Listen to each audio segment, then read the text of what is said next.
제가 좋은 용어를 배웠습니다. 혁명 주력군, 그런 좋은 단어. 또 우리 김국성 선생님이, 우리 지난번에 김 선생님이 이제 TV에 나오셨을 때 저한테 연락이 온 게, 김학성 교수 혹시 사촌 동생 아니냐, 그래서 훌륭한 분이라, 훌륭한 분이지만 동생은 아니라 그랬는데 저는 사실상 오늘 제주 4.3 사태보다도 혹시 그 방송에 넣어라에서 편집을 하신다면 제목을 제가 말씀드릴게. 김학성의 분노라고 해주세요. 그렇게 안 하면 내지 마세요. 제가 어제 전주에 집회를 끝내고 익산에 가는 길에 어느 목사님께서 익산까지 차로 저를 인도해 주셨습니다. 근데 운전하신 목사님은 뭐 청교도 목사님이기 때문에 전혀 하자가 없는데, 그 옆에 계신 목사님인데 80대쯤 되신 것 같아요. 제가 오늘 말씀 중에 목사님들이나 교수에 대해서 흉을 보더라도 여러분 양해를 좀 많이 해주시기 바랍니다. 그 앞자리에 계신 분이 계속 궁실거려요. 자세히 들으니까 전광 목사님을 은근히 이제 비난하는 분위기였습니다.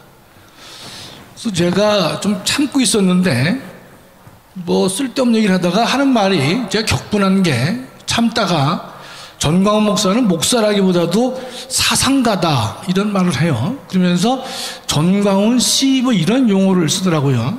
그래서 제가 도저히 이건 인내할 수, 참을 수가 없어가지고 제가 그러면서 하는 말이, 오늘 뭐 목사님이 어제 집회에서 뭐 복음이다 예수다 이런 한마디도 안 했다는 것이에요. 그래서 제가 한마디 했죠. 그 양반 말을 빌려서 전광훈 목사님은 사상가이지만 훌륭한 목사님이다.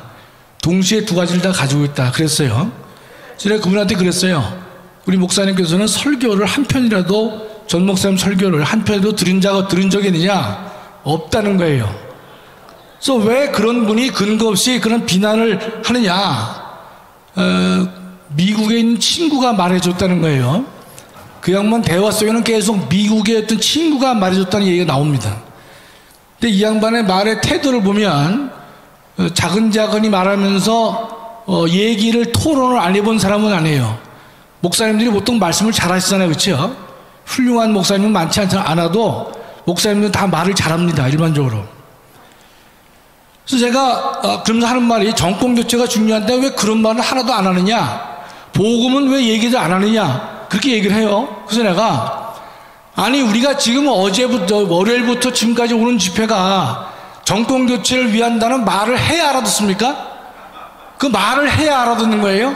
그래서 제가 정권교체와 단일화 문제 때문에 이미 서울에서 4주째 우리가 집회를 하고, 다시 전국 순회를 돌면서 부산, 대구, 광주, 전주 이렇게 우리가 목회자를 위한 걸 집회를 하고 있고, 또 하나는 다음 주에는 다시 평신도를 놓고 동일한 순서로 목사님께서 강행군을 하고 계시단 말이죠. 저는 다음 주에도 하신다는 말씀을 듣고서 이런 생각을 하게 되는 것이죠. 아니 뭘 저렇게까지 하시나, 그런 생각보다는 정말 대단하다, 정말 대단하다 말이죠. 전광 목사님이 지금 다음 주에도 부산, 대구, 광주, 전주 제전을 하는 행사가 전광훈 목사님 이름 알리기 위한 행사입니까? 상식 밖의 일이라, 상식 밖의 일이란 말이죠. 이미 정권 교체에 대해서 분명히 우리가 그 일을 하기 위해서 3월 9일 대선이 얼마 남지 않았기 때문에 그런 모임을 우리가 목숨 걸고 일을 하고 있는데, 뭐 정권 교체 얘기는 안 했다고 그래요. 그 노인네가 뭐니까 노망해 볼까, 80 넘었는데 이름을 뭐라고 그랬는지 내가 기억도 하고 싶지 않고 말이죠.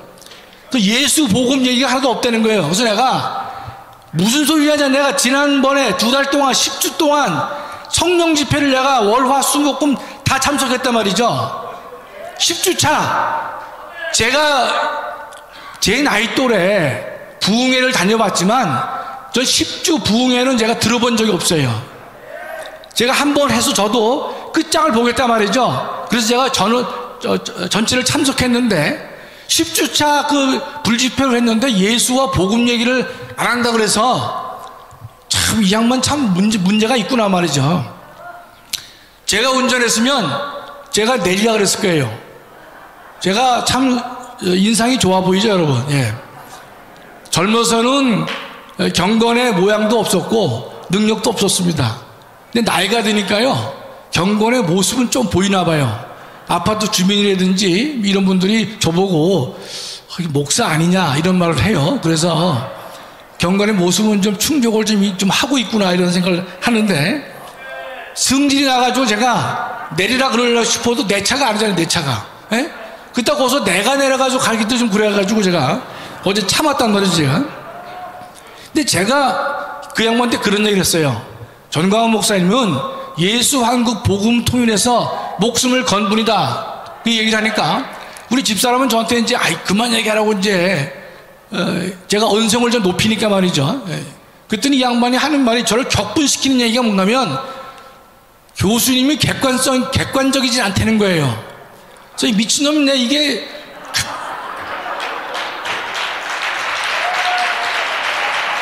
두 번째 말 중에서 제가 세뇌를 당했대, 세뇌를.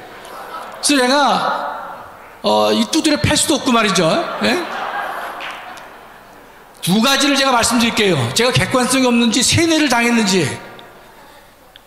대학 교수에게요, 객관성이 없다는 말은요, 그 욕이나 같습니다. 저도 제가 국립대 교수를 30년 했고 법과대 학장도 했고요, 제가 각종 위원회를 많이 했지만 그런 거 저 얘기 안 합니다. 제가 작년에 국민헌법책을 냈지만 거기 여러분 경력을 한번 확인해 보세요. 제가 대검찰청 수사심의위원회 위원회예요. 그러나 그건 제가 쓰지도 않았습니다.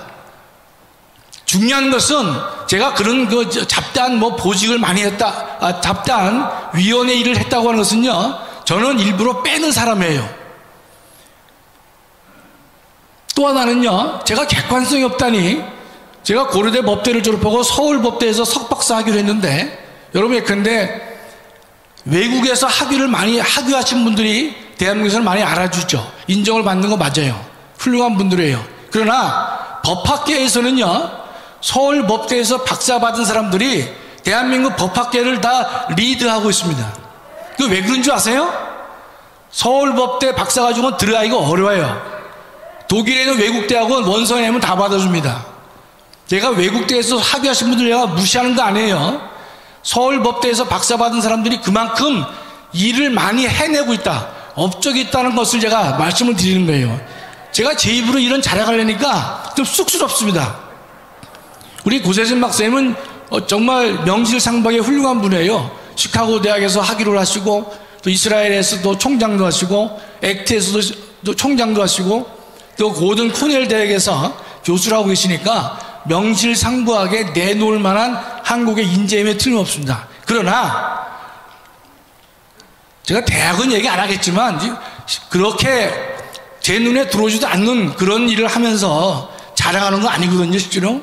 저는 대학에서 교수하면서요, 하나님의 절대적 도움으로 12년 동안 제가 쓴 책이 전국에서 1등 했습니다. 12년입니다. 우리 고영일 변호사가 산 증인이에요. 그 다음에 또 대학 교수는요, 뭐 책을 많이 썼다고 그러는데, 목사님들 그런 분 많죠? 10권, 20권 책 썼단 말이죠. 저는요, 한 권도 인정하지 않습니다. 그런 사람. 훌륭한 저서는 평생 많아야 5권 이상 못 쓰는 거예요. 뭐 설교집 하는데 책을 20권 냈다? 그건 책도 아닌 것이에요, 실제로요. 그러나 제가 옆에 있으면서 축하한다, 고생 많이 했다 라고 말하지만 그건 책에 속한 것도 아니에요. 대학 교수가 자기 전공 분야에 올바른 책 한 권 내기가 어렵습니다. 대학 교수 중에서 90%가 그렇게 못해요. 저는 해냈어요. 그랬다가 그런 사람 보고 예컨대 객관성이 없다고 얘기하니까 제가 열받는 것이죠. 중요한 것은 다음에요, 세뇌를 당했대요. 세뇌를. 제가 전광훈 목사님한테 세뇌를 당했다고 얘기를 해서 제가 이 방송 중에 많은 분들에게 얘기를 하려고 하는 거예요. 첫째, 저는 연금을 많이 받습니다. 저는 연금 얘기를 안 합니다. 왜냐하면 이게 위화감이 있기 때문에. 그러나 저는 일반 교수보다 제가 연금을 더 받아요. 제가 법대 학장을 할 때는 차관급 호봉을 이 연금을 받는 특혜가 있었던 시절입니다. 교육대 총장과 같은 급수로 혜택을 줬기 때문에 그거를 30년 돈을 부어서 연금을 적지 않게 받습니다. 액수는 물어보지 마세요. 또 제가 12년간 베스트셀러를 했기 때문에 그때 한때 돈도 벌었습니다.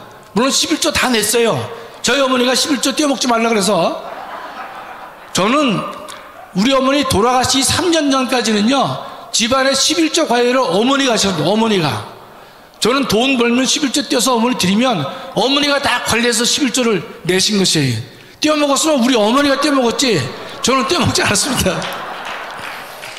제가 12년 절약했어요. 돈 벌 때 방탕한 생활 안 했습니다. 저희 집사람도 사치 안 했어요. 그래서 모은 돈이 많지는 않지만 좀 있겠죠. 제 주소지는 서울 강남에 있습니다. 또 내가 밝힐 수가 없는 거지만 조금만 뭐 이게 수입처가 또 있어요. 제가 말씀을 못 드리는 이유가 목사님께서 그거 헌금 내라고 할까봐 제가 말을 못해요. 제가 목사님 설교 듣고 있으면요 계속해서 그게 사인이 와요. 에? 너 그거 내놔라 말이죠. 에? 제가 우리 큰아들이 지금 현재 독일 유학 중인데 한 달에 200만 원 보내주거든요. 연금 이외에 200만 원을 보낼 수 있도록 제가 큰 돈은 아니지만 제가 살 국민은 제가 다 해놓은 사람이에요. 그렇게 막 살지 않았단 말이죠. 제가 몇 살인데 지금 누구한테 세뇌를 당합니까? 에? 기독교 헌금 지난번에 자랑하고 싶지 않지만 5천만 원을 냈어요. 전강호 목사님 만나서 낸 돈이에요. 이게요. 안 만났으면 그 돈 제 통장에 있을 텐데 목사님 때문에 냈어요. 근데 분위기가 좀 심상치가 않아요. 있는 거 더 내야 될 것 같아요. 제가 우리 전강호 목사님 만난 지 1년이 안 됩니다. 금년 3월 28일이 되어야 만 1년이 됩니다. 1년 동안 제가 전강호 목사님을 유심하게 제가 가까이서 관찰을 했습니다. 왜냐? 함께 갈 뿐이냐? 내가 함께 모시고 내가 평생 갈 사람이냐 아니냐, 그걸 제가 판단을 해야 될 거 아닙니까? 그렇죠? 그것에 대해서요 목사님 사택을 가서 보고서 제가 참 많이 눈물이 나더라고요. 야, 이 시대에 이 대한민국을 이끄는 큰 애국 지도자의 집이 이렇게 소박하고 초라한지 몰랐어요. 저는 처음에는 이분이 예컨대 문정권과 싸우기 위해서 가난 코스프레를 할 수도 있다라고 의심을 해봤어요. 그러나 목사님 말씀을 쫙 소급해서 들어보니까 결혼 초부터 목사님의 그 삶이 야, 정말 저런 삶을 우리가 살 수 있겠느냐. 제가 그래서 노아라에 가서 우리 전광 목사님에서 이런 말을 한 적이 있어요. 내가 전광 목사님을 존경한다 이런 말을 했어요. 전광 목사님 저보다 한 살 위거든요. 존경이라는 단어는 세종대왕, 이순신, 이승만 같은 돌아가신 분을 상대로 존경한다는 말을 쓰는 것이지, 한 살 차이인 살아있는 목사님을 상대로 내가 존경한다는 고백을 할 수 있겠냐 이런 뜻입니다. 여러분 혹시나 그렇게 또 제가 아부하니까요 이런 사람이 있을 수 있어요. 저 인간이 목사님 잘 따라다니면서 하면은 기독청 만들어지면 뭐 한 자리 할까, 국민혁명당이 예컨대 당원 이 국회의원 뭐 추천할 때 한 자리 줄까, 그런 생각 꿈에도 하고 있지 않습니다. 꿈에도.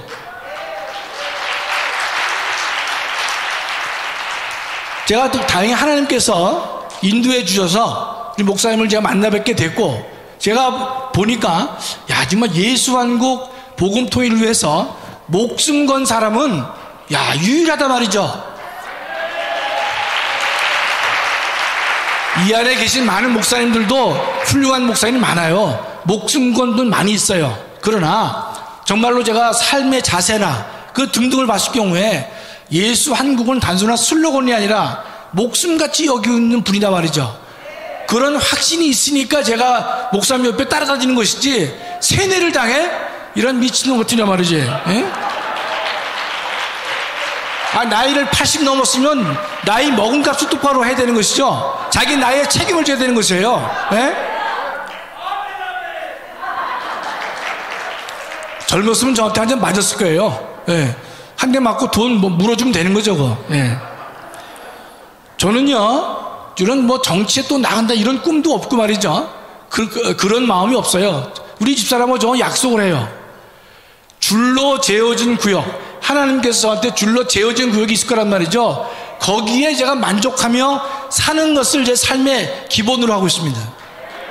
제 아들이 둘인데 우리 이미 포기했습니다.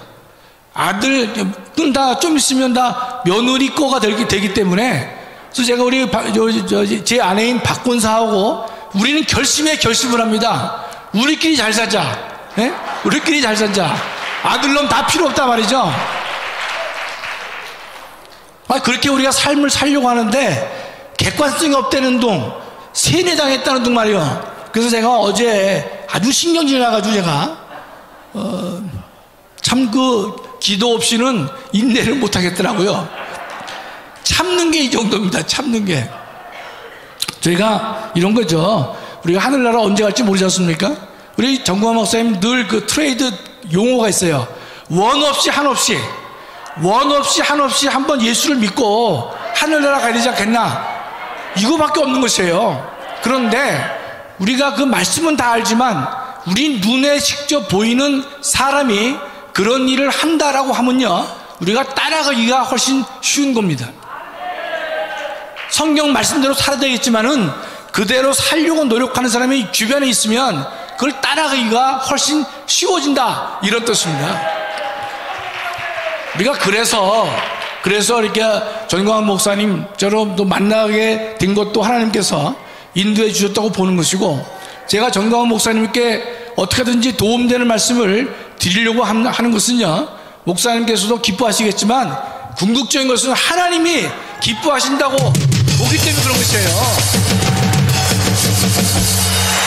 하나님이 기뻐하신다고 보기 때문에 그 일을 하는 것이지 사람에게 보이기 위한 것이 아니란 뜻이에요. 마지막으로요, 여러분, 성경 말씀이 있잖아요. 예수님 다시 오실 때 믿음을 볼 수 있겠냐, 이렇게 말씀하셨어요. 정말 두렵고 떨리는 말씀이에요. 우리가 그 남 앞에 많이 서 계시는 훌륭한 목사님도 계시고 또 장로도 있고 여러가 있지만은 마지막 날에 믿음을 볼 수가 있겠느냐, 그 말을 여러분이 늘 명심하고 정말 원 없이 한없이 예수 잘 믿고 올바른 길을 살아야 될 것이다, 이렇게 믿습니다. 감사합니다.